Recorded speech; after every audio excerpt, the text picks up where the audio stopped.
रावण की मृत्यु के बाद पटरानी मंदोदरी ने क्यों किया देवर विभीषण से शादी का फैसला। रावण की मृत्यु के बाद उसकी पटरानी रानी मंदोदरी सती होना चाहती थी, लेकिन राम ने उसे ऐसा करने से रोक दिया। मंदोदरी बहुत धार्मिक थी और ज्योतिष की प्रकांड विद्वान भी। आखिर क्यों इस पतिव्रता स्त्री ने देवर से शादी करने का फैसला किया। मंदोदरी ने सीता हरण के बाद रावण से कहा था कि वह गलती कर रहा है। रावण की मृत्यु के बाद वह सती भी होना चाहती थी।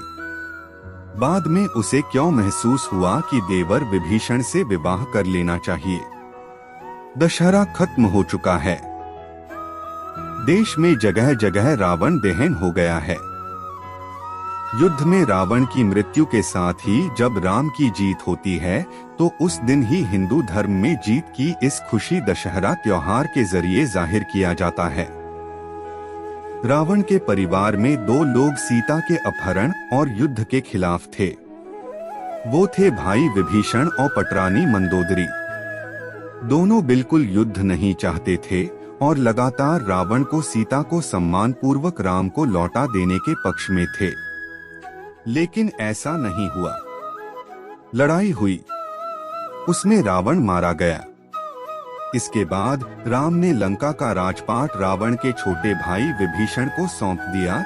लेकिन क्या आपको मालूम है कि रावण की पटरानी मंदोदरी का क्या हुआ। आखिर क्यों उसने विभीषण से शादी का फैसला किया। कौन थी मंदोदरी।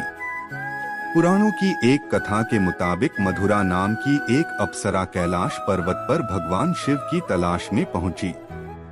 तलाशते हुए जब वो भगवान शिव के पास पहुंची तो उसने वहां पार्वती को न देखकर शिव को रिझाने के प्रयास शुरू कर दिए।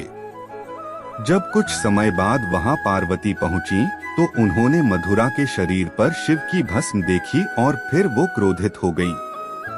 पार्वती ने मधुरा को शाप दिया कि वो 12 साल तक मेंढक बनी रहेगी और कुएं में उसका वास होगा। मधुरा को अपनी गलती की कीमत चुकानी पड़ी और असह्य कष्ट का जीवन शुरू हो गया। राजा मायासुर ने शापित अप्सरा मधुरा को बेटी के रूप में स्वीकार किया। उसे वो महल ले आए। उसे मंदोदरी नाम दिया गया। मंदोदरी अत्यंत रूपवान और धार्मिक महिला थी। इस तरह मधुरा मंदोदरी बनी। जिस समय ये सारी घटनाएं घट रही थीं, उसी समय कैलाश पर असुर राजा मायासुर अपनी पत्नी के साथ तपस्या कर रहे थे। दोनों एक बेटी की कामना के लिए तपस्या कर रहे थे। 12 वर्षों तक दोनों तप करते रहे। इधर मधुरा के शाप का जब अंत हुआ तो वो कुएं में ही रोने लगी। सौभाग्य से असुरराज और उनकी पत्नी दोनों कुएं के नजदीक ही तपस्या में लीन थे। जब उन्होंने रोने की आवाज सुनी तो कुएं के पास गए। वहां उन्हें मधुरा दिखी जिसने पूरी कहानी सुनाई। असुरराज ने तपस्या छोड़कर मधुरा को ही अपनी बेटी मान लिया। मधुरा का नाम बदलकर मंदोदरी कर दिया गया। महल का जीवन और रावण से मुलाकात। असुरराज के महल में मंदोदरी को राजकुमारी का जीवन मिला।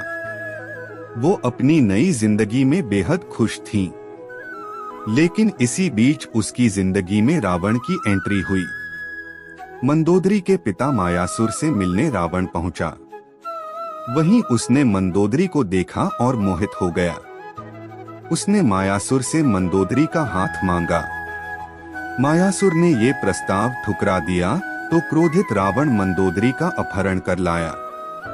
दोनों राज्यों में युद्ध की स्थिति बन गई।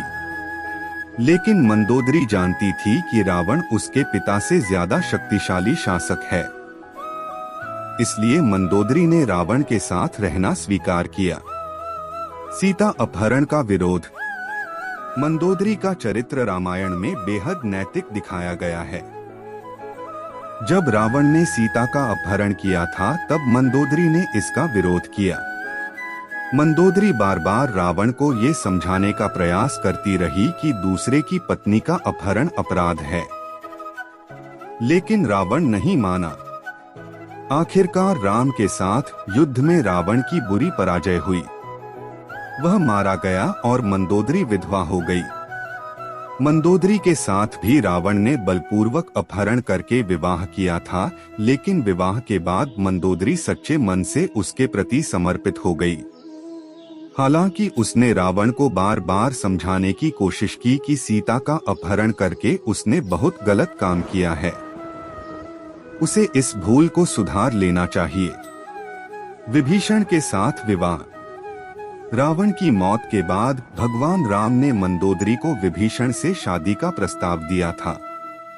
उन्होंने समझाया कि विभीषण के साथ मंदोदरी की जिंदगी बेहतर रहेगी, लेकिन मंदोदरी ने इस प्रस्ताव को अस्वीकार कर दिया। कहा जाता है कि इसके बाद एक बार भगवान राम सीता और हनुमान के साथ मंदोदरी को समझाने गए।